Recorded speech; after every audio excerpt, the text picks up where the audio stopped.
Bora, gente! Bora para mais um podcast do esporte. Um podcast que eu era para ter gravado um pouquinho mais cedo, mas eu estava acompanhando agora o jogo entre o Brasil e o Japão. 1-0 Brasil com um pênalti bastante questionável, tá? Mas muito questionável aí marcado a favor da seleção brasileira, gol convertido pelo Neymar.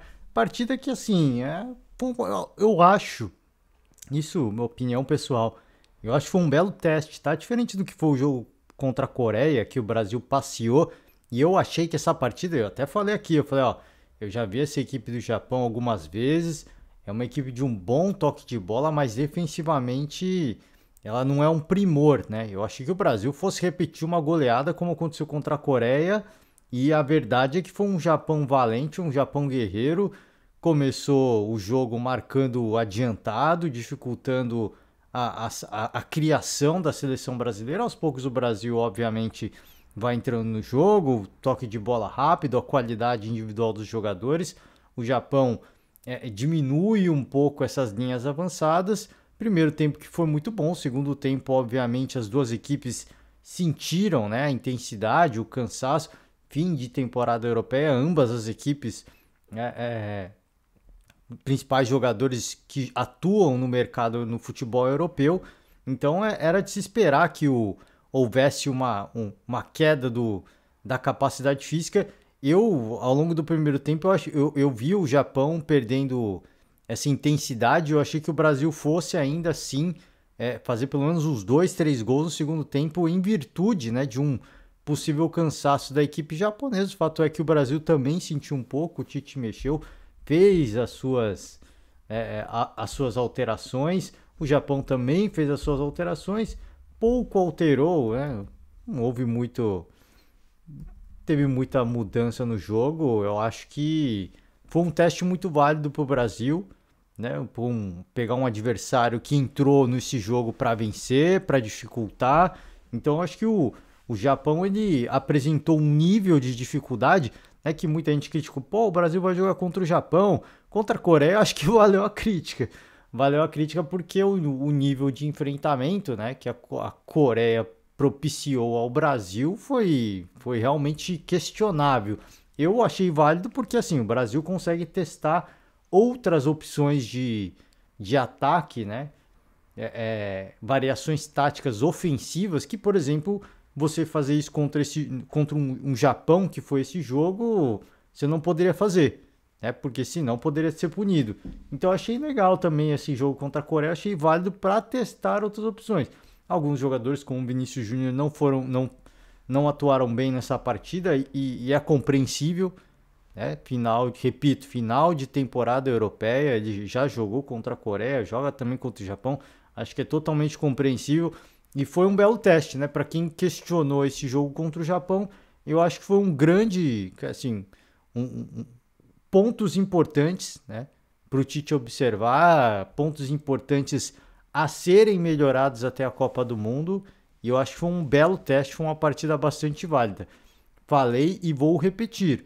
Ambas as equipes sentiram muito a questão física, né? Fim de temporada europeia, os principais jogadores estão vendo o futebol europeu, então era natural uma queda no segundo tempo, era de se esperar uma queda no segundo tempo, isso de fato aconteceu, mas o primeiro tempo serviu bastante assim para o Tite, comissão técnica, ver o que esperar de equipes europeias na Copa do Mundo, e esse time do Japão mostrou que é um time bastante organizado e um time que se entrar é, é, mobilizado, né, para jogar contra os seus adversários, né, estudando seus adversários, obviamente, e entrando bastante mobilizado, é uma equipe que pode dificultar, hein? Eu não vejo o Japão indo longe na Copa do Mundo, mas é uma equipe que mostrou aí ser bastante valente, guerreira, muita qualidade. Então, falei e vou repetir, eu acho que o que o Japão apresentou nessa partida contra o Brasil é o que a gente poderia ver contra seleções periféricas europeias, por exemplo. Né? Se a gente imaginar que o Brasil pudesse enfrentar uma Irlanda, né? Uma Escócia, eu acho que a Escócia não apresentaria o nível que apresentou o Japão, por exemplo, né? A própria Ucrânia, né, que foi eliminada aí, não conseguiu chegar na Copa do Mundo. País de Gales, por que não? Acho que o Japão mostrou um nível de atuação que poderia se assemelhar a essas equipes, né? Então acho que foi um belo teste, foi importante para o Brasil, foi fez uma jornada aí para o outro lado do mundo e eu achei bastante válido. A questão da Coreia, acho que mais pela curtição de você testar os jogadores, testar a qualidade individual dos jogadores, que foi possível ver, no caso do Japão, como equipe mesmo, né? Equipe testando variações táticas, né? Entrosamento, acho que também foi muito válido. E eu falei agora de País de Gales e Ucrânia. O País de Gales venceu a Ucrânia por 1-0 e vai para a Copa do Mundo depois de muito tempo, né? O País de Gales volta à Copa do Mundo, o Gareth Bale, impressionante, hein? Esse cara tem a cara da seleção de País de Gales, gaulesa, né? Tem a cara dessa seleção.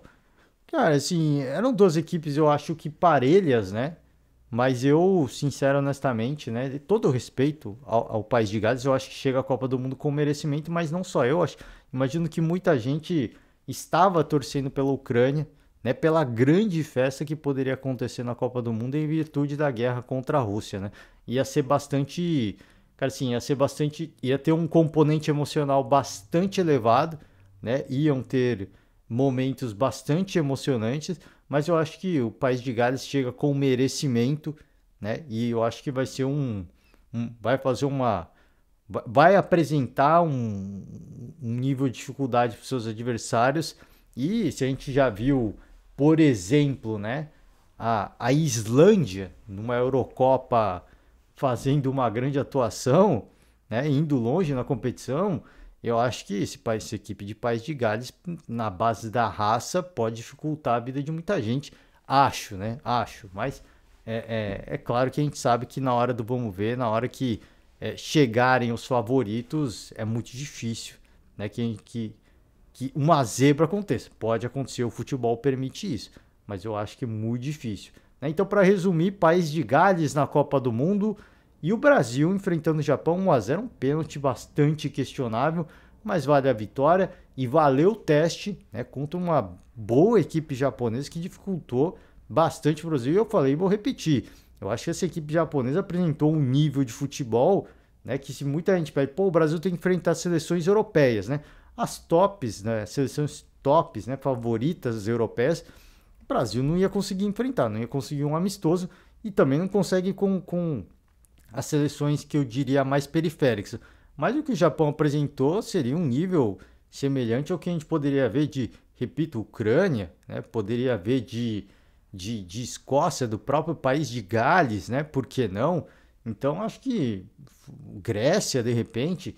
Então acho que foi um belo teste para a seleção brasileira e serviu para o Tite testar muita coisa. Eu acho que é o que fica de ressalva e de bronca de muita gente, talvez, não de muita gente, mas, cara, assim, mais uma vez, né, ficar com aquela pulga atrás da orelha é o fator Danilo.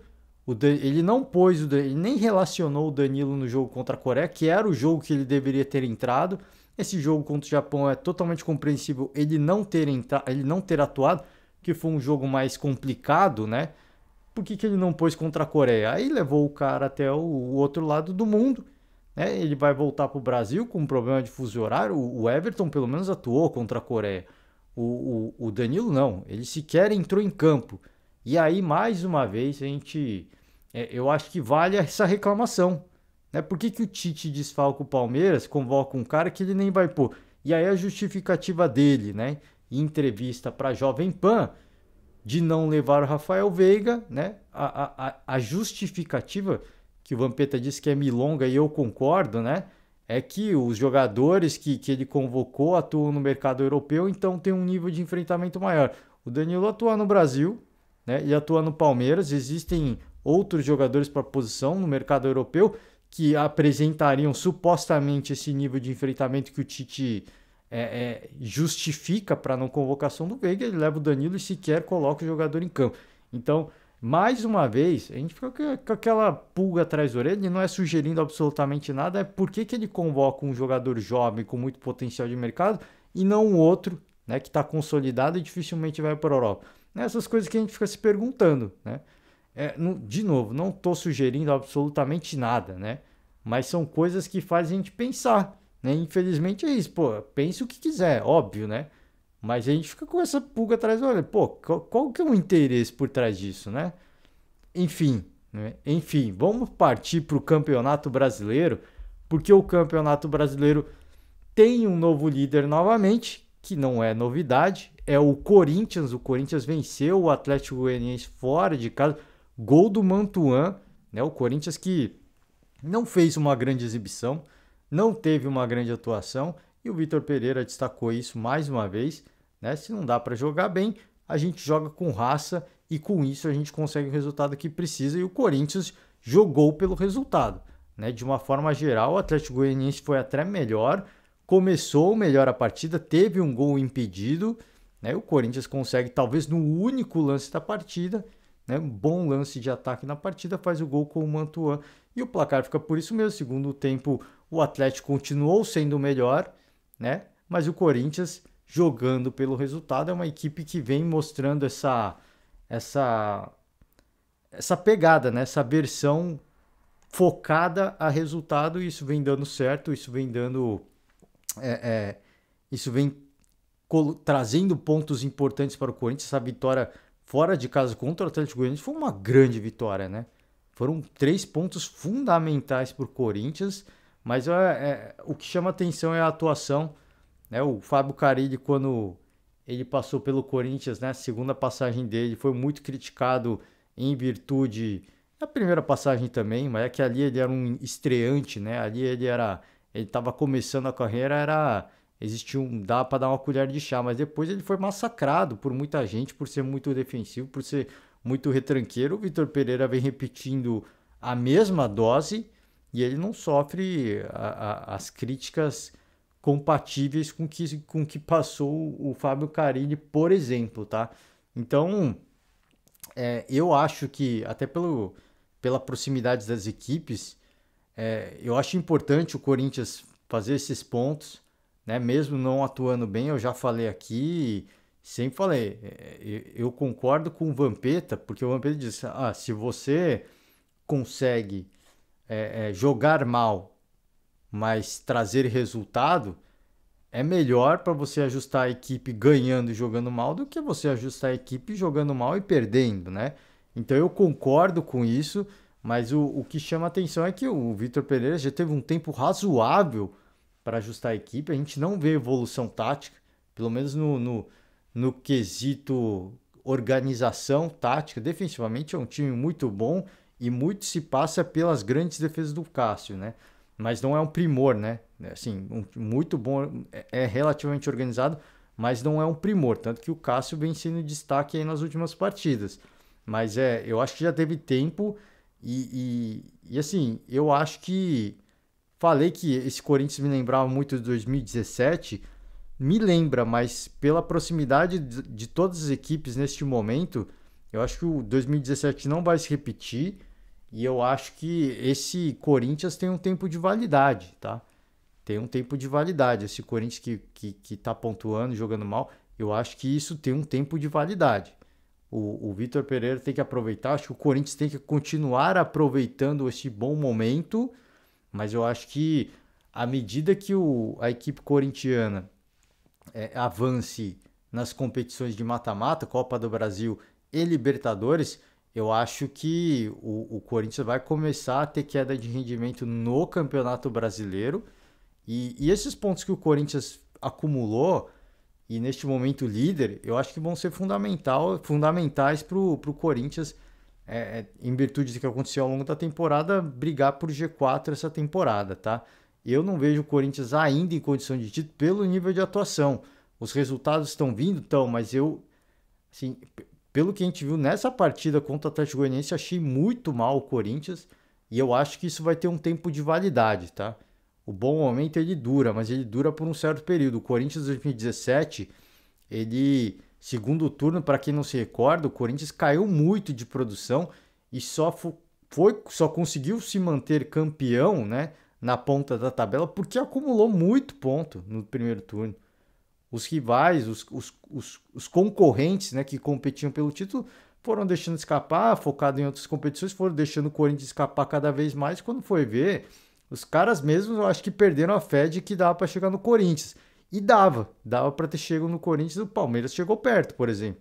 Então eu acho que essa temporada ela é diferente, tá? Os adversários, os favoritos estão perto do Corinthians ainda, e eu acho que é, a boa fase do Corinthians em algum momento vai acabar, tá? E não é zicano, assim. Eu falei que esse time do Corinthians me lembrava muito 2017, e se repetir 2017, vai ser um primeiro turno muito bom, conseguindo pontos importantes, segundo turno vai ter uma queda, né? É natural, não dá para você sempre jogar dessa forma e achar que vai acontecer. Uma hora o bom momento acaba, uma hora a bola do adversário entra e você para de fazer gol, né? Assim, isso acontece, no futebol acontece. O futebol vive de fases, né? Tive, por exemplo, Fortaleza que estava super mal e eu achei que fosse perder do Flamengo, ganhou do Flamengo, né? Então, assim, futebol são fases e eu espero que seja uma nova era aí pro Fortaleza. Já vou falar de Fortaleza daqui a pouco, tá? Daqui a alguns instantes. Então, acho que foi um resultado muito importante para o Corinthians. Tá? Vencer o Atlético Goianiense fora de casa é uma parada difícil, mas até pelo que foi o jogo, o Atlético, acho que sim, o empate eu acho que seria injusto, pelo que o Atlético produziu para cima do Corinthians, tá?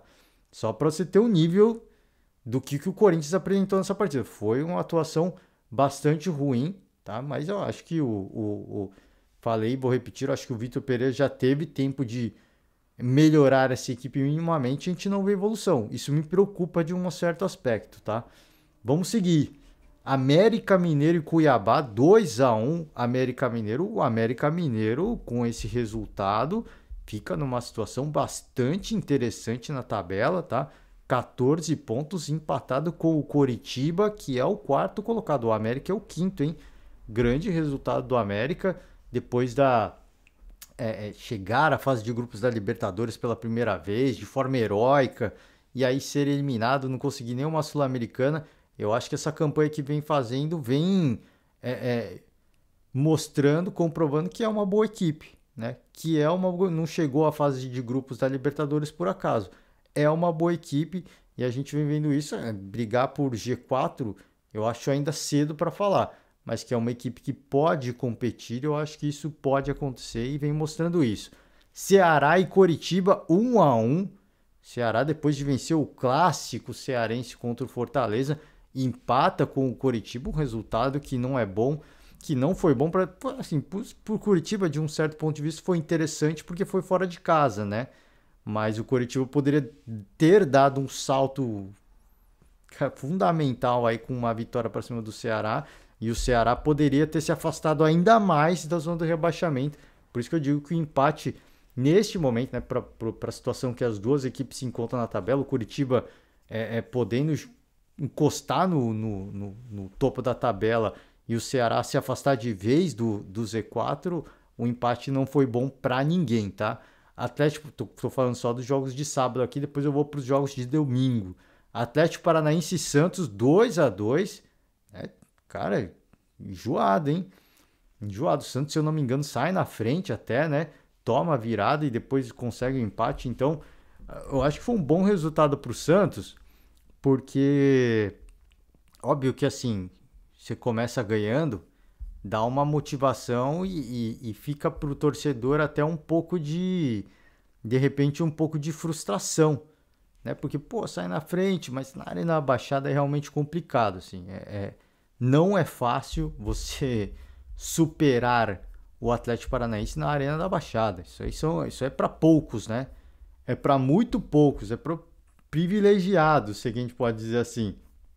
Então, acho que foi um belo resultado, né? Em virtude de tudo que aconteceu, talvez o torcedor santista não aprove, não agrade o torcedor, mas eu acho que, repito, jogando na Arena da Baixada foi um belo resultado, tá?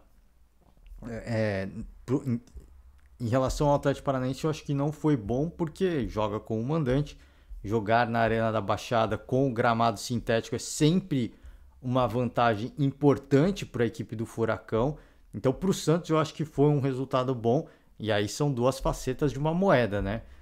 Para o Santos eu acho que foi um bom resultado, não consegue vencer como visitante, ok, mas o empate contra uma equipe na Arena da Baixada, que a gente sabe que é um caldeirão difícil de se jogar lá por causa de torcida, né, gramado, então acho que tem todos esses componentes, por isso que eu acho que para o Santos foi um resultado interessante, né? Não tão interessante falei aqui que o Atlético virou, não, o Santos sai na frente, o Atlético empata, o Santos volta a ficar na frente do marcador e o Atlético empata de novo. Por isso que pro torcedor santista até fica uma sensação de frustração, porque, poxa, você... É isso mesmo? Eu tô perdido aqui, tá? Eu tô tentando pegar a informação correta para não ficar falando gafe aqui. Eu já tô falando uma pá de gafe, né? Já tô falando uma pá de gafe. Deixa eu tentar pegar aqui a informação correta para não falar nenhuma besteira aqui. Enfim, cara, assim, eu falei, eu acho que o resultado pro Atlético Paranaense não foi legal por você jogar em casa, mas pro Santos eu acho que foi bom. Repito, é ruim porque o Santos vai ficando cada vez mais para trás, né? Tá próximo ainda, assim. Todas as equipes do meio para cima da tabela estão muito próximas em pontuação. Eu acho que o Santos consegue 2 vitórias consecutivas. Eu acho que dá para encostar, né? Dá para encostar. É isso mesmo, né? É isso mesmo é o que eu falei primeiro, né? Tô falando errado.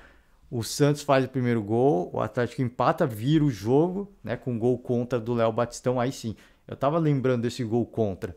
Gol contra o Léo Batistão e aí o Santos consegue o empate, tá? Com o Marcos Leonardo. E aí sim, agora sim com a informação correta. Eu tava lembrando desse gol do Batistão contra. Eu falei, que momento, só não tava lembrando em que momento que foi.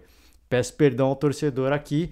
Então, situação de tabela, rapidão, o Atlético Paranaense é o 8º colocado, o Santos é o 9º, né? Diferença de 1 ponto, 13 o Atlético, o Santos 12. Por isso que eu digo, se de repente vence, o Santos iria a 14 pontos, pô, encostaria ali no Curitiba, né? E o Atlético Paranaense poderia estar no G4 neste momento, dormir no G4. Então, pelo contexto, né, por jogar fora de casa, acho que para o Santos foi bom, para o Atlético não foi tão legal, tá? Até por ter conseguido virar, óbvio que um gol contra, mas é circunstancial da partida. Eu acho que fica, para as duas equipes, fica uma certa decepção, mas eu acho que o Atlético para mim era favorito pelo fator casa e o Santos conseguiu um bom resultado, tá? Avaí e São Paulo, jogar na ressacada o São Paulo é realmente uma tarefa difícil. O São Paulo não conseguiu vencer o Avaí, difícil vencer lá, e teve a chance de sair vencedor, né? Teve a chance de sair vencedor, o São Paulo sai na frente com um gol de pênalti do Reinaldo, e no início do segundo tempo teve mais uma penalidade, assim, comecinho do segundo tempo, teve mais uma penalidade aí para abrir 2-0, tá? O Caleri pede a bola, o Reinaldo deixa o Reinaldo, que é o principal, né? O Rogério Ceni falou assim, o Reinaldo, ele é o cobrador oficial, ele é o principal, mas o Caleri treina também, ele bate muito bem na bola, e o Luciano também treina. Então o Caleri pegou a bola, pediu a bola, o Reinaldo deixou, o Caleri isolou a bola, a partida ficou em 1-0 e o Avaí consegue crescer na partida em virtude dessa gafe do São Paulo. O Avaí cresce, consegue o gol com o Muriqui, um gol de empate, e não é nenhum exagero dizer que o Avaí poderia ter saído vencedor e merecia ter saído vencedor pelo que São Paulo fez. Eu acho que esse erro do Caleri é imperdoável, imperdoável. O Caleri, ele já salvou o São Paulo várias vezes, ele conduziu o São Paulo à vitória várias vezes, isso falando dessa temporada. O Caleri, ele é um jogador fundamental para o São Paulo, mas nessa partida ele foi muito mal, né? Pela vaidade, e eu acompanhei o Barolo após a partida e eu concordo com ele, assim, Não há espaço para vaidade pelo momento que o São Paulo vive. O que o Caleri fez foi pura vaidade, mirando a artilharia do Campeonato Brasileiro. Não tem espaço para isso neste momento. Ele fala que quer ganhar títulos com o São Paulo. Ok, então ele tem que mostrar isso. E neste momento eu achei que ele pecou e, repito, não é condenando o jogador, porque tudo que ele já fez com o São Paulo ao longo dessa temporada, eu acho que credencia, dá um bônus para ele, permite que ele cometa esse erro. Agora sim, o São Paulo, que não está conseguindo vencer fora de casa, já vem numa sequência de empates, podendo sair vencedor. Perdão, galera. Sai na frente, no começo do segundo tempo, o Avaí já dá mais um pênalti de presente, podendo fazer 2-0 e aí liquidar a partida, você isola a bola, o adversário fica confiante, tá com o torcedor do lado, o negócio como a torcida começa a inflamar os jogadores, o jogo começa a incentivar, o Avaí encontra empate e eu falei, o Avaí merecia ter saído vencedor, tá? Perdeu boas oportunidades. Teve um lance impressionante, eu esqueci de quem foi, cara, do Copete, se eu não me engano. Eu acho que foi do Copete, cara. Perdeu um lance impressionante. Assim, o Avaí deveria ter, assim, por merecimento, pela gafe que o São Paulo cometeu e pelo que o Avaí cresceu no segundo tempo, merecia sair vencedor, tá? Merecia muito, mas eu acho que foi de bom tamanho, tá? Assim, não é legal para nenhuma das duas equipes? Não é. O Avaí, há pouco tempo atrás, estava com possibilidade de chegar, encostar no Corinthians na liderança do Campeonato Brasileiro. Hoje é o 13º, mas 11 pontos muito perto, né? Ainda assim, que eu falei, do meio para cima, nesse miolo, todo mundo muito perto em pontuação. E o São Paulo perdeu mais uma chance de encostar nos líderes, tá? E pelo desenho da partida, pelo contexto, poderia ter saído vencedor. Agora, eu falei, o Caleri merece todos os méritos, todos. E eu acho que esse erro ele é perdoável por tudo que o Caleri já fez. Só que pelo momento do São Paulo, de poder chegar numa liderança temporária naquele momento, de não conseguir vencer fora de casa, né? Ter um retrospecto difícil de não vencer o Avaí na ressacada, você podendo fazer 2-0, não há espaço para vaidade, cara. Não há espaço para vaidade de ficar pensando na artilharia do Campeonato Brasileiro. Não há espaço para isso. Então acho que foi uma gafe. E eu citei o Barolo. O Barolo estava transtornado, cara. E eu concordo com ele. É para ficar transtornado pelo que aconteceu nessa partida, né? Pelo que o Caleri pedir a bola, sendo que o Reinaldo é o cobrador oficial. O Reinaldo deixar o cara bater, né? Não há espaço para isso. Não há espaço para vaidade. O Rogério Ceni tenta fazer as suas mudanças depois para tentar ajustar a equipe, vendo que o Avaí tá. O Rogério fez o que pôde, ele tem limitações, né? Ele tem limitações do seu elenco e ficou pistola depois do jogo, né? Reclamou da atuação da equipe e tem que reclamar mesmo, porque ele faz as mudanças, porque não é porque ele é um amador, né? Aí eu não concordo, assim, quando o Barolo critica o Rogério Ceni. Ele não é um amador, ele faz as mudanças de acordo com o que ele observa nos treinamentos. Se o jogador não corresponde, aí é outra história. Não é o Rogério Ceni que está errando nas substituições. O Rogério Ceni faz as mudanças para tentar corrigir, para tentar não sofrer, não tomar sufoco, para tentar não tomar mais gols do Avaí, e a equipe não corresponde. Aí eu acho que não é culpa dele, né? Ele treina a equipe, ele sabe da capacidade de cada um. A equipe perdeu confiança após o Caleri. É impressionante, assim. O apagão da equipe do São Paulo. Parecia que o São Paulo estava perdendo. Estava ganhando de 1-0. Era para continuar feliz, era para continuar com fôlego, era continuar com raça.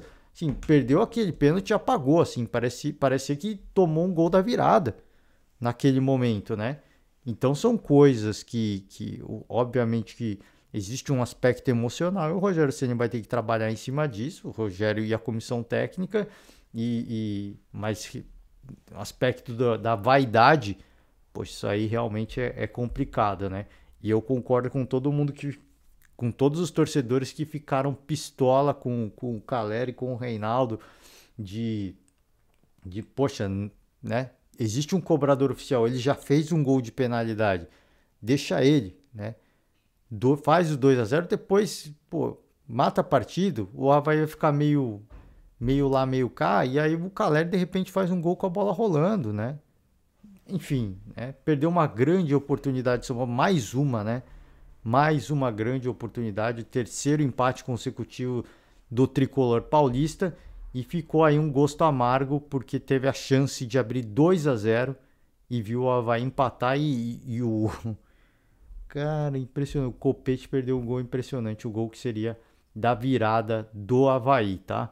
Resultados de domingo, jogos de domingo, Juventude 1-0 para cima do Fluminense, hein? E eu achei que o Fluminense fosse levar melhor para cima do Juventude. Juventude, o Fluminense meio de tabela, o Juventude na zona do rebaixamento. Grande vitória do Juventude no Alfredo Jaconi.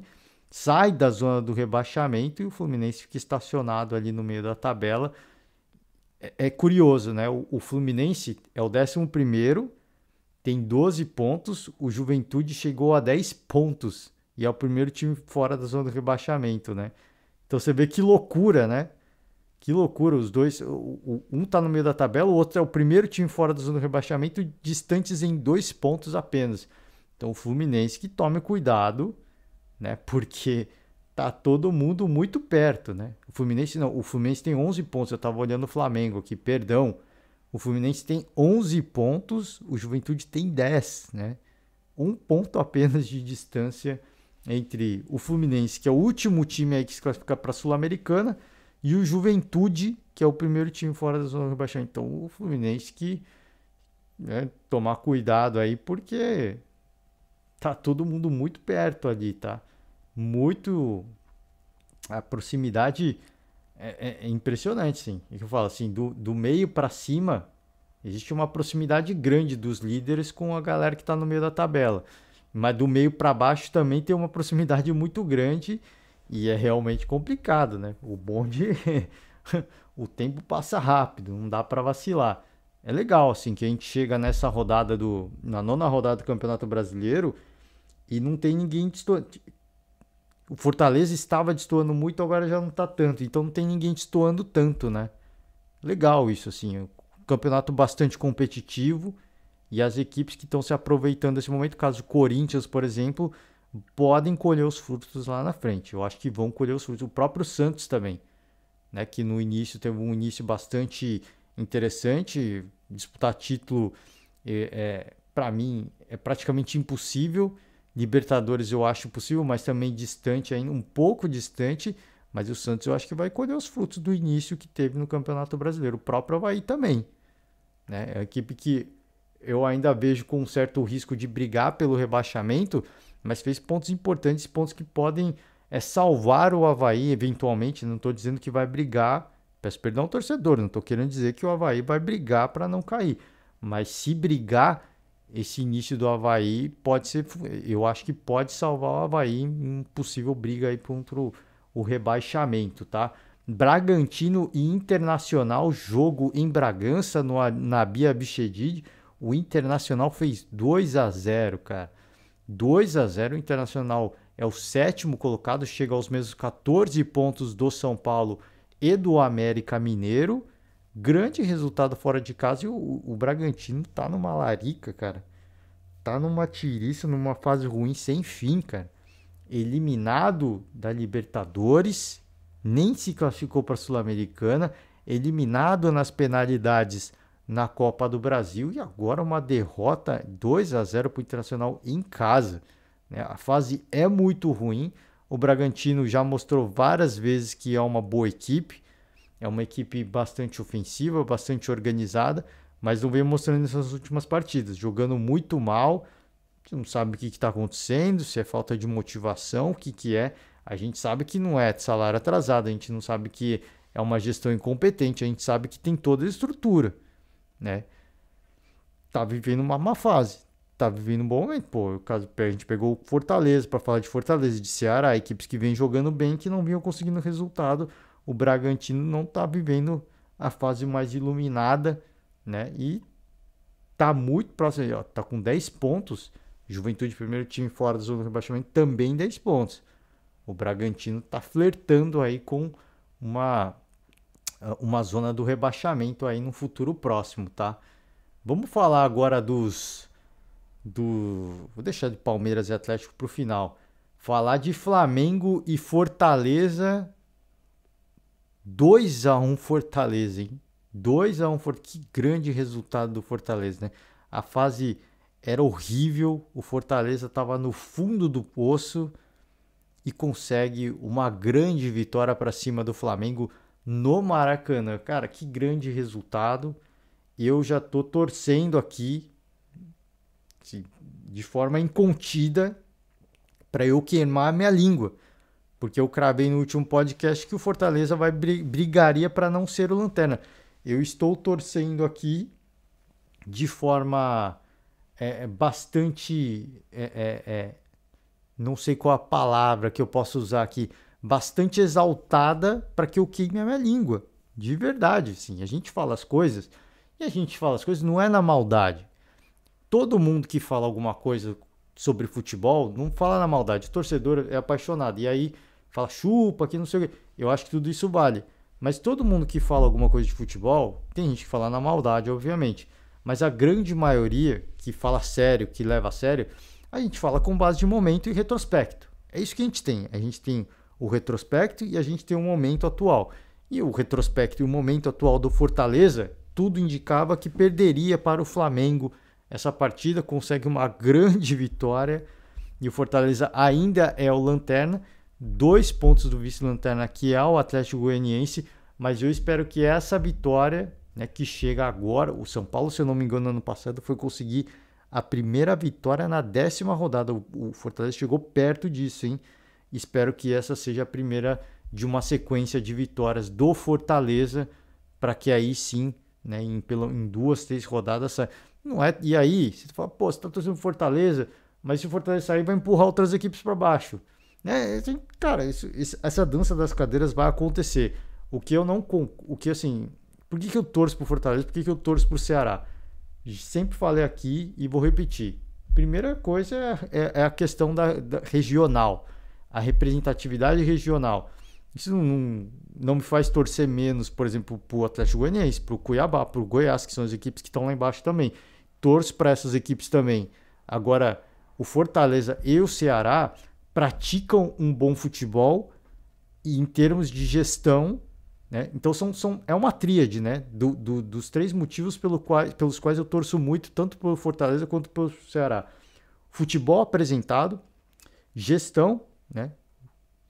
Gestão que a gente considera profissional, minimamente profissional, e a representatividade regional. Né? Então são esses 3 principais fatores que me fazem. E aí, vou torcer para todo mundo, obviamente. Eu não vou torcer para alguma equipe cair. Né? Falei que o Fortaleza vai brigar para não cair. Mas não estou torcendo contra o Fortaleza. Eu cansei de torcer a favor do Fortaleza. Essa que era a verdade, né? Que a gente via o equipe jogando bem, perdendo, empatando, né? Jogando bem, e aí não conseguindo resultado. Falei, pô, cansei, cara. Se os caras não estão interessados, não sou eu que vou estar interessado, né? Não sou, quem tem que estar interessado são eles que estão ganhando para isso, não sou eu, né? Por isso que eu falei, mas, pô, fiquei até meio pistola nos últimos dias aí falando de Fortaleza, né? Mas faz parte, falei aqui, tô torcendo aqui de forma bastante, né? Bastante animada para que o Fortaleza, para que essa seja a primeira de muitas vitórias do Fortaleza, para que a equipe saia da situação, porque eu acho, assim, questão de justiça, né? É uma questão de justiça. Uma equipe que apresenta o futebol, já falei, e é muito bem gerida. É muito bem gerida. Não só o Fortaleza, o Ceará também. É o trabalho que o Dorival Júnior... O trabalho do Vojvoda é indiscutível, né? Considerado um dos melhores treinadores da temporada passada. Recebendo sondagem até do próprio Flamengo, por exemplo. O Ceará, um grande trabalho do Dorival Júnior. Chegou e, cara, não teve tempo de preparação. Pré-temporada, ele chegou, o time já dá água pro vinho, assim. Grandes atuações. Por isso que eu digo, assim, não dá para você torcer contra uma equipe.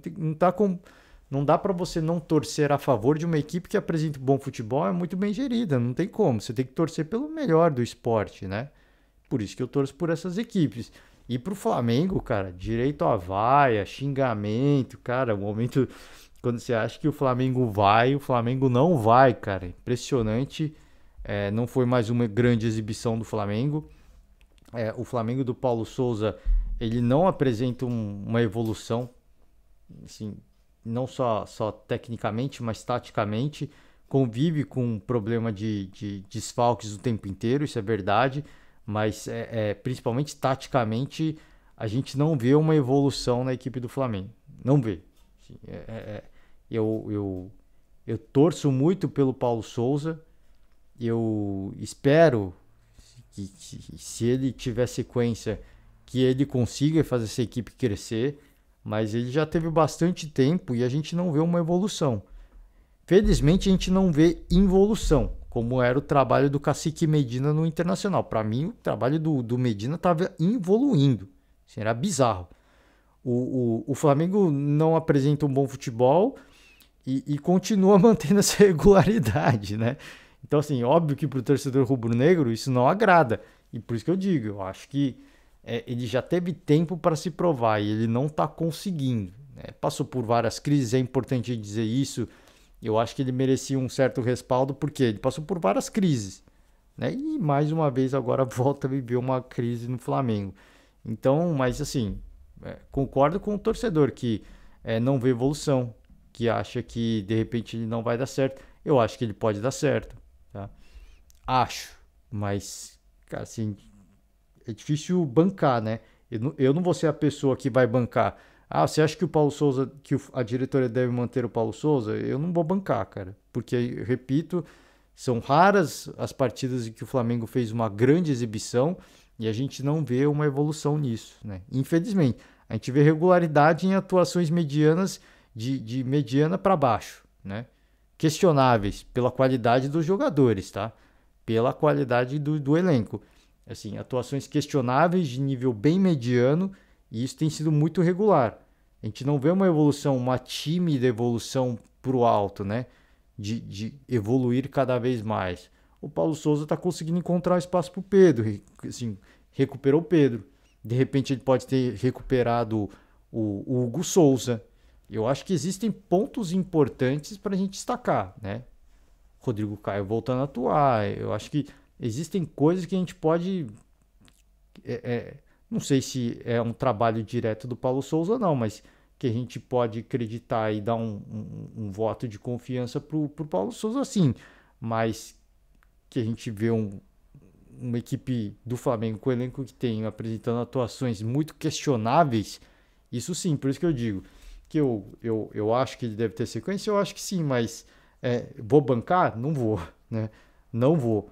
Então o Flamengo tinha a perspectiva de encostar nos líderes, ficar ali estacionado na 11ª posição e perdendo posições inclusive, né?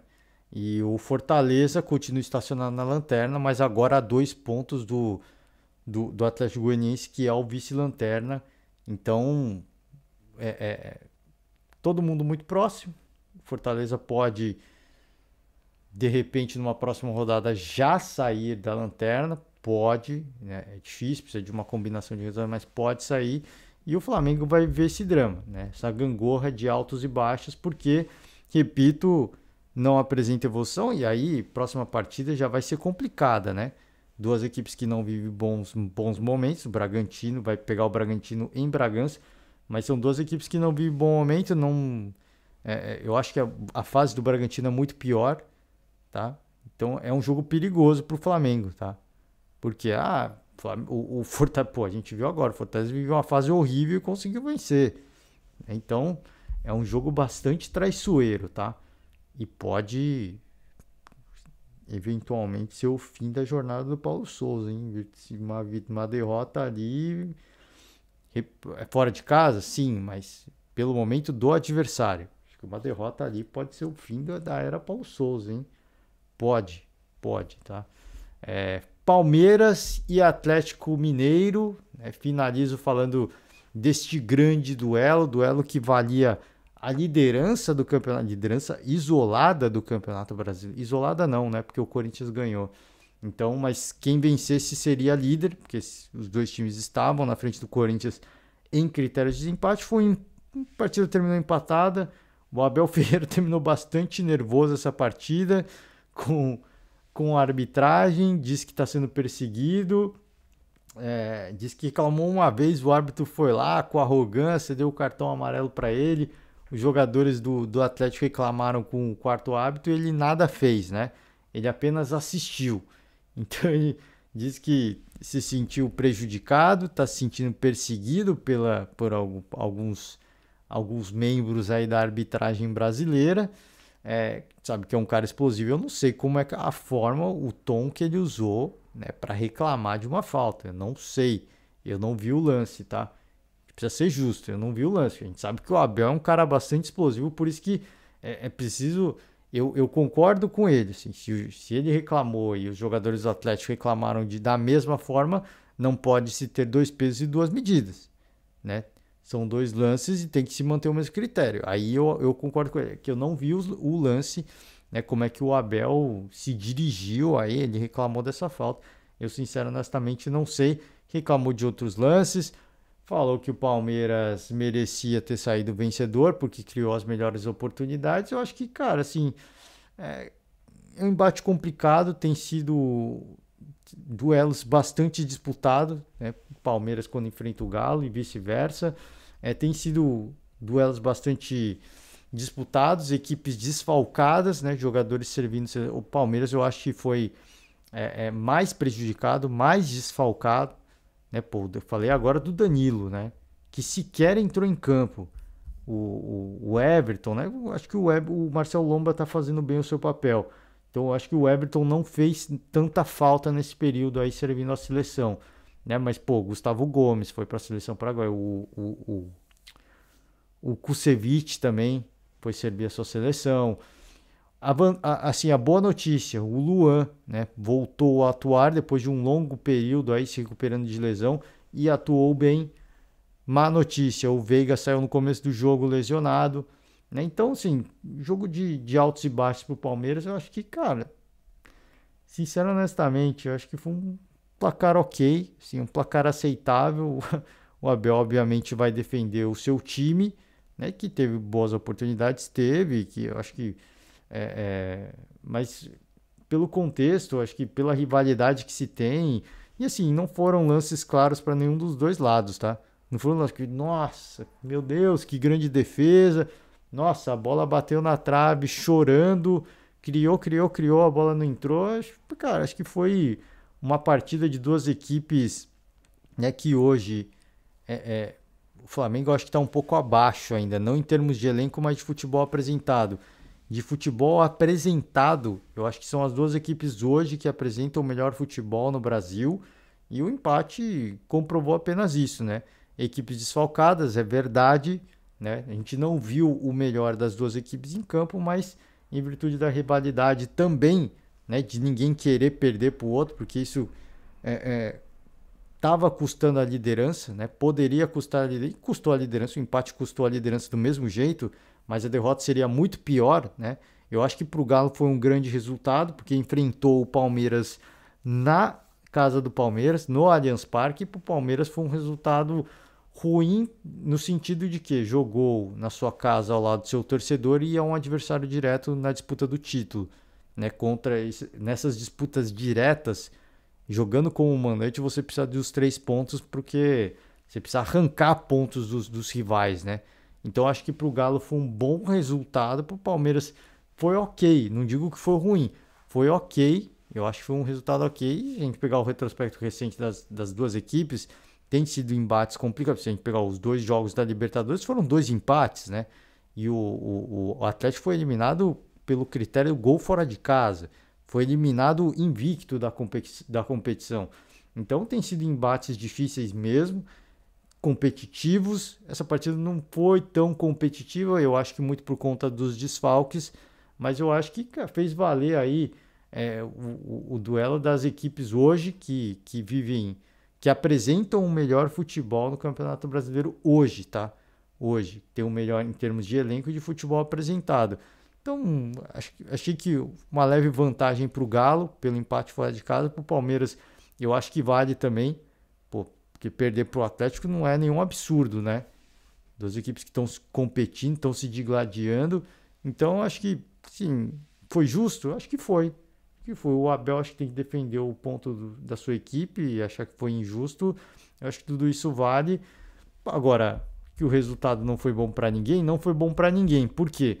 Ninguém quis perder para não perder a liderança e o empate fez com que as duas equipes perdessem a liderança, né? O Corinthians chegou aos 18 pontos, o Palmeiras é o vice-líder com 16, o Galo é o terceiro também com 16 pontos, e aí uma sequência de equipes com 14 pontos, Coritiba, o América Mineiro, o São Paulo, o Internacional, Atlético 13 pontos, e aí uma sequência de equipes com 12 pontos, Santos, Botafogo, Flamengo, Fluminense aí já com 11 pontos, Avaí também com 11 pontos, e aí as equipes com 10 pontos, Bragantino, Ceará, Juventude, primeira equipe fora da zona do rebaixamento, e no Z4, Goiás, 9 pontos, Cuiabá, 8 pontos, Atlético Goianiense, 7 pontos, e Fortaleza, 5 pontos. Importante a gente destacar que Botafogo e Goiás vão se enfrentar ainda, tá? Jogo no Newton Santos,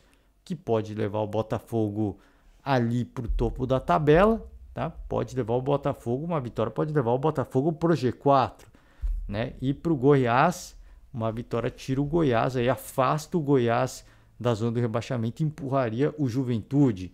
Então, partida que o empate não interessa a ninguém, né? Em virtude das pretensões de John Textor que falou.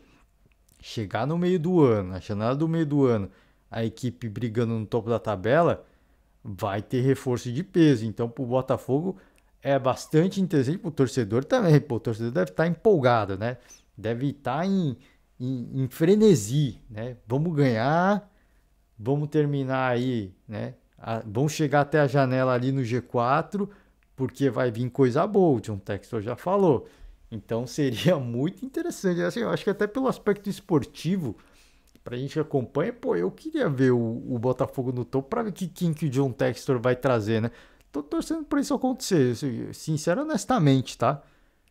Eu tô torcendo pessoalmente para que isso aconteça. Eu quero ver quem que o John Textor vai trazer, hein? Diz que vai vir caras de peso, hein? Vai soltar a grana, hein? Ia ser bacana ver uns craques aí trazer uns craques do futebol europeu para atuar no Botafogo. Ia ser bastante interessante, tá certo? Gente, é isso. Acabei me delongando demais. A gente fez uma leitura dos jogos aí falei da seleção brasileira, classificação do País de Gales, né? A rodada aí, a nona rodada que praticamente completa, faltando apenas Botafogo e Goiás. Ao longo da semana a gente vai voltando, talvez amanhã, talvez não. Vamos ver, né? Eu ia deixar para falar de seleção, inclusive amanhã, mas a gente acabou de ver o jogo, então tá tudo fresco na cabeça, já falamos hoje mesmo. E amanhã, se der tempo, a gente volta para falar aí desse Botafogo Goiás. Se não der tempo, depois de amanhã a gente vem, vai ter rodada no meio de semana, então a gente vai voltar certamente e a gente vai repercutindo ao longo dos dias os jogos, né, do Campeonato Brasileiro. Gente, é isso, tá? Sorteio de Copa do Brasil tá chegando, a gente vai acompanhar ansiosamente aguardando esse sorteio, porque não existem potes, né? Não existem potes. Cada um pode pegar, a gente pode ter clássico logo de cara e a gente pode ter também o favoritão pegando o menos favorito. Então, vão acompanhar, aguardando, repito, ansiosamente por esse sorteio. E assim que a gente tiver as chaves, assim que a rodada for acontecendo, a gente vai voltando, a gente vai gravando. E é isso, gente. Por hoje vou finalizar. Desejar para todo mundo uma ótima semana, um forte abraço e até a próxima. Tchau!